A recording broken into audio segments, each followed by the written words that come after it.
So your calls on this first. Do passengers need to be breathalyzed before they board flights? 0207 862 2222 is the number. Tell us what you think. A pilot at Bristol airport had to turn an EasyJet flight to Malaga around after drunken passengers were causing issues on board.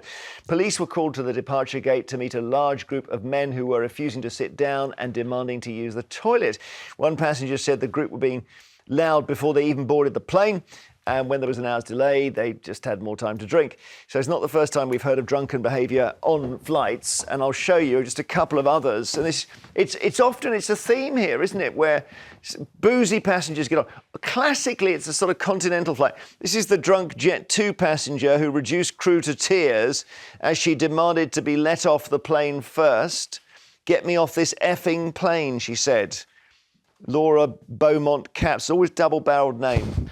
Mail Online, as they haven't quite got the hang of how headlines work. This is the whole story here. Social worker punched a cabin crew member in the throat, destroyed the aeroplane toilet and screamed down the intercom. She was busy. Then we have the drunken yob story, which we're talking about here. And over there, we've got this woman's kind of famous in airline circles because she went for the door. Now, that becomes an immediate emergency. And says, not I'm getting off. She said, I'm going to kill you all. She then said she'd had combined alcohol and medication and didn't know what she was doing. They had to bring the plane back escorted by fighter jets. And you know what? We could have given you 15 of those. And we know what happens. The airport sells the alcohol and then the people get on board. And then for whatever reason, they're literally blind drunk, Phil, aren't they? They are. And obviously, there are laws to arrest and take in people who are drunk and behaving badly and harassing people. I've got nothing against that. But I'm on the other side here. I think we're not thinking of the passengers, the hard-working people of this country who save up for their holidays, and the holiday starts. Have you been to an airport recently? They treat you like cattle. Have you been on a flight on an EasyJet or a Ryanair flight? They treat you, you're just a commodity.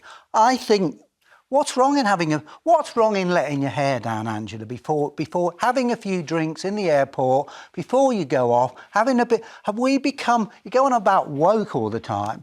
This country's become too Puritan, you know what? And you know what? If they treated people with a bit more humanity in these airports, maybe they wouldn't behave so badly. Well, not everyone who has 2 or 3 pints becomes violent. No, some of them just fall asleep. Pub culture in this country is absolutely vital. It's a panacea for social isolation. Pubs do amazing things. They do charity events. And nothing wrong with having a couple of drinks at the airport. But all the thing, again, you're unravelling your own argument because all those people that have saved up for their hard-earned, don't want it to be spoilt by the headbanger behind them who's shouting their head off from the minute they got on. Just to anecdotalise, I don't know if I'm allowed to mention the airline. Of course you can. Am I allowed to mention the airline? Oh, yeah. No, maybe not. OK. A well-known budget airline where the staff all wear bright red lipstick. OK. There was a group of men, I think they were on a stag do. They all got on and they were shouting and carrying on before the plane had taxied off. And the cabin crew, who happened to all be female, were all saying, "Can you just calm down, lads? Can you calm down, lads?" They did. Fair enough. For the duration of 4 hours, they're trained they to were look shouting, after them. and the cabin crew didn't know what to do with them. And I said to them afterwards, "That ruined my flight. We paid a couple of £100 each here. What you going?" They said, "We didn't know what to do." And I wrote to this airline and said that was a dereliction of your duty. We were lucky that they were so-called amiable in their drunkenness. Yeah, but quite. had it gone over the... And this is... and they said, sorry, we can't do anything about it. I mean, why not give everybody on that plane their money back? Well, there's no rule against that. At no point has anyone ever done, the doors to manual, safety on the left, oxygen in the roof, and by the way, don't sing.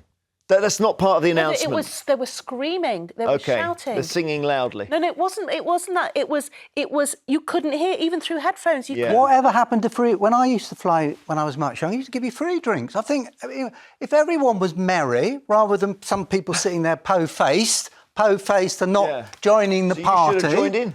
joining the party. I have drunk on planes, but there is a difference. But I don't go beyond the recommended limit. And the problem What is the recommended limit? So if they use You're on holiday. if they use prescribe the same rules as they do with driving a car. Well, they're not about to drive. They're not going to drive the plane. They're the just on recommended holiday. limit is when you've had so much and the plane crash lands and you come out on the inflatable slide and you go down head first. That's when when you're above the limit. You owe a duty to other passengers because, God forbid, you're in an emergency situation. There is a clue. They kept them waiting. Yeah. The clue here in this story, they kept them waiting an hour. Poor guys couldn't on the stag do couldn't get to the loo. Well, that happens again and again and again. Yeah. Natalie in Buckinghamshire, hi. Do you think they should breathalyse people on the way into planes?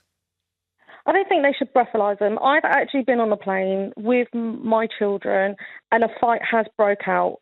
Not with just one or two. A fight with many people have broken out and they've had to do an emergency stop. And my kids are in tears and I've got no way of going away from that situation to protect my children. I also feel that if there was an emergency, would these people be able to think clearly? Because it's responsible, or you're responsible for not just your safety, but other people on that board's safety as well. So I was just trying to imagine an emergency stop in a plane is tricky, isn't it? What do they put down at an unscheduled airport? Did they?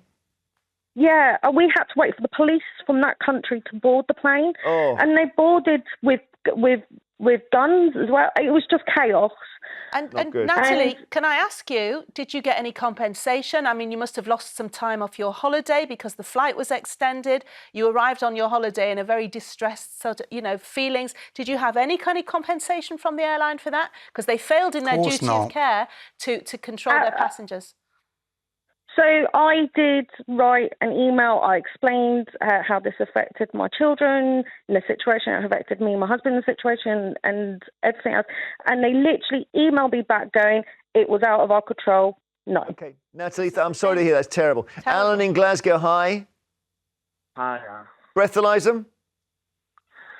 In theory, it'd be a good idea, but I don't think it will. I personally don't think it will work because people will still find an excuse to drink on an aircraft. For example, they could actually buy like the bottle of spirits from the duty-free section, even though you're not supposed to actually open it. I've seen that. Whilst you're on the flight, you have to wait till the destination. It's not going to stop people from opening it.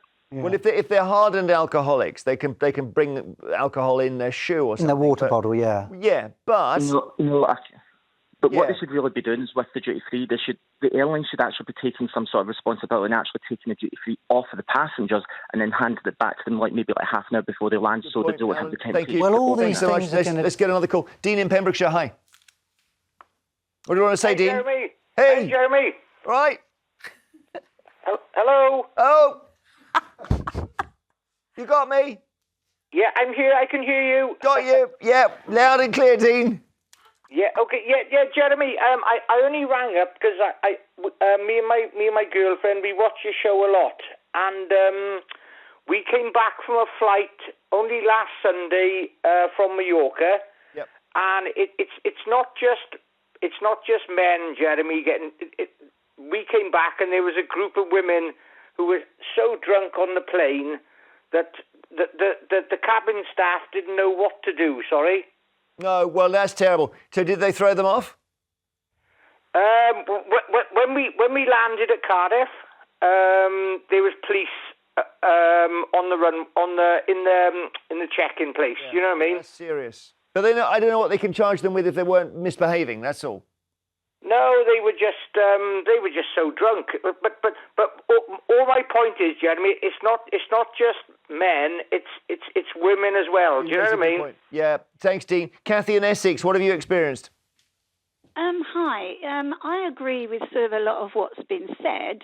Many years ago when I was taking my children on flights to Florida and things, it was very annoying if you got in a non-smoking seat and you got someone behind you smoking and puffing it through. So apart from the Those drinking, are the days. that's annoying. Yeah, no, well, that is a very different thing. You're right. That's when someone lights up on a plane. Yeah. Yeah. They used to put a curtain up, didn't they? Yeah, had a curtain. So Kathy, have you seen drunken yobbery? Do you think they should breathalyse?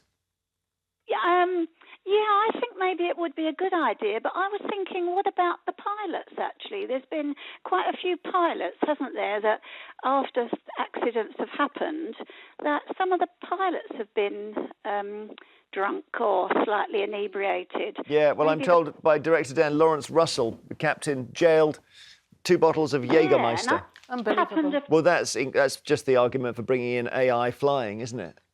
Well, it is, though. We should all cycle, Jeremy, you know that. Thank you. Go on, Kathy. The cabin crew are in a very difficult situation, aren't they? Because they're probably mostly women. And, you know, if you get a bunch of guys that are rowdy, you know, they probably just ignore what they're being told. And then, of course, if they got a little bit tougher on them, somebody would say, you know, they'd be in trouble for doing that. It's a bit of a no-win situation, isn't it? It is. Kathy, thank you so much. It's tricky, isn't it? You're at 35,000 feet in a locked tube of metal. That's the biggest issue. You're not on a coach where they can pull in easily at the next service station and go, sorry, lads, you'll have to wait at the hard shoulder. Thanks for the calls. After the break, it's...